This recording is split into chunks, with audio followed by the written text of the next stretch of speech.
सत श्री अकाल, नमस्कार, आदाब, good evening, welcome back to my channel movie freak TJ. आज मैं देख के आऊं भाई एक मास्टरपीस मूवी। गेस करिए कौन सी होगी। मैं देख के आऊं सभी संस्कारी की तुलसी कुमारी। मजाक कर रहा हूं। मैं देख के आया हूं कांतारा चैप्टर 1। तो चलिए बात करते हैं कैसा रहा मेरा एक्सपीरियंस, क्या बेहतर लगा, क्या बेहतर हो सकता था, वगैरह वगैरह। लेकिन उससे पहले आपसे कुछ मांग सकता हूँ? मैं मांगूंगा और आप मानेंगे नहीं तो मानेंगे, लेकिन अगर करेंगे नहीं तो। यार अब तो मोदी जी ने भी बोल दिया तो जल्दी जल्दी सब्सक्राइब कर लो। रिव्यू करने से पहले मैं एक रिक्वेस्ट जरूर करना चाहूंगा कि ये सिर्फ एक मूवी का रिव्यू है। मेरा किसी रिलीजन या किसी भगवान के ऊपर ये रिव्यू नहीं है। तो प्लीज इस चीज को किसी और एंगल में लेके ना जाएं। तो चलिए शुरू करते हैं। तो जैसे आपने अगर कांतारा पहली मूवी देखी होगी जो कि 2022 में आई थी, तो जहां स्टार्टिंग सीन में पंचुर्ली देव जंगल में जाके जहां गायब हो जाते हैं घूम के, वो जगह से ये चैप्टर स्टार्ट होता है।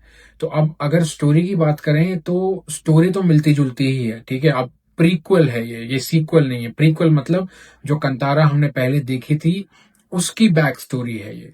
तो ऑब्वियसली जो कॉन्सेप्ट होगा वो भी सेम ही होगा, और जो स्टोरी भी होगी वो भी मिलती जुलती ही होगी। एकदम डिफरेंट तो कुछ नया लेके आ नहीं सकते। तो अब इसमें क्या है, जैसे 2022 वाली में जमींदार था, वो अपनी जमीन छीनना चाहता था, उसने छल कपट किया। इसमें एक राजा है जिसका एक राज्य है, और उसके पास में एक जंगल है। वो जंगल के बीच में एक जगह है जिसका नाम है कंतारा। वो एक स्पिरिचुअल प्लेस है और वहां पे कुछ फूल वगैरह मिलते हैं जो और कहीं नहीं मिलते, और उनकी मार्केट वैल्यू बहुत ज्यादा है। तो राजा वो अपने कब्जे में करने की कोशिश में लगा रहता है। अब वो कांतारा का एरिया अपने अंडर करने के चक्कर में वो जो छल कपट करता है, और जो कांतारा के लोग हैं जो कि मेन हीरो है ऋषभ शेट्टी, उनके लोग उस एरिया की सुरक्षा करने के लिए क्या कुछ करते हैं, ये इस मूवी की मेन कहानी है। अगर बात करें एक्टिंग की तो भाई ऋषभ शेट्टी के वो तो मतलब जितने सलाम ठोको उतने कम है।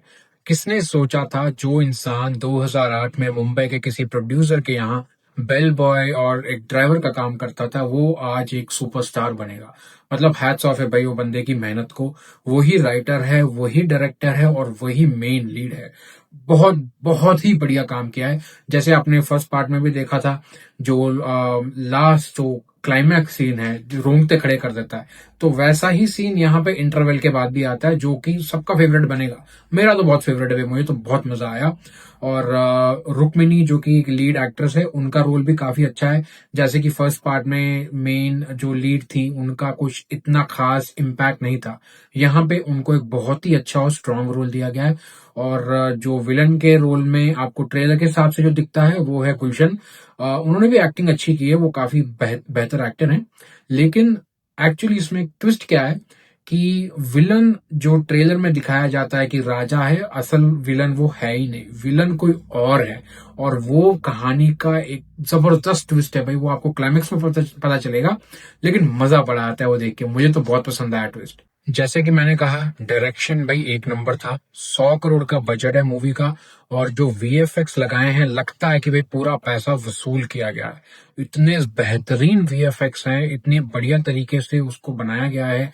आपको लगता नहीं है देख के कि भाई ये एक्चुअली ग्राफिक्स, आपको लगता है कि सच में ऐसा है।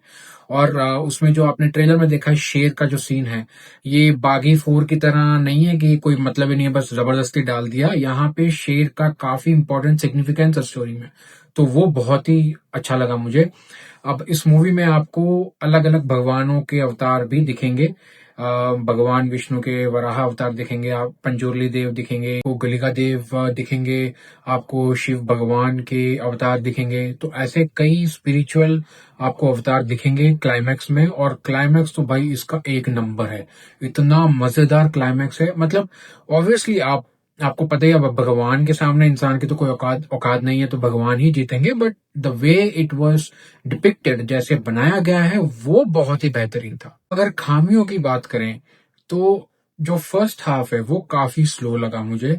तो फिल्म की शुरुआत काफी इंटरेस्टिंग तरीके से होती है, और फिर बहुत ही लाइट हार्टेड तरीके से कॉमेडी रोमांस वगैरह चलते रहता है।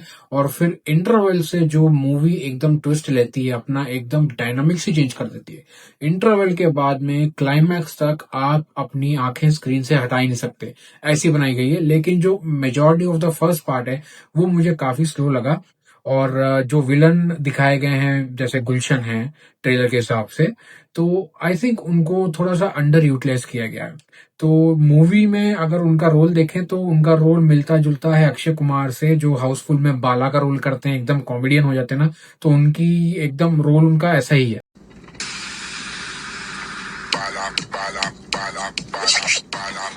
और दूसरी चीज जो मुझे थोड़ी सी खटकी है वो बेसिकली ये है, जैसे मैंने कहा कि राजा कंतारा को अपने कब्जे में करना चाहता है, तो कुछ इंसिडेंट्स ऐसे ऐसे होते हैं, राजा को सबक मिल जाता है तो वो पीछे हट जाता है। अब उनका बेटा गुलशन जो है वो एक बार कोशिश करते हैं कब्जा करने की, और उन्हें भी सबक सिखा दिया जाता है कंतारा वालों की तरफ से।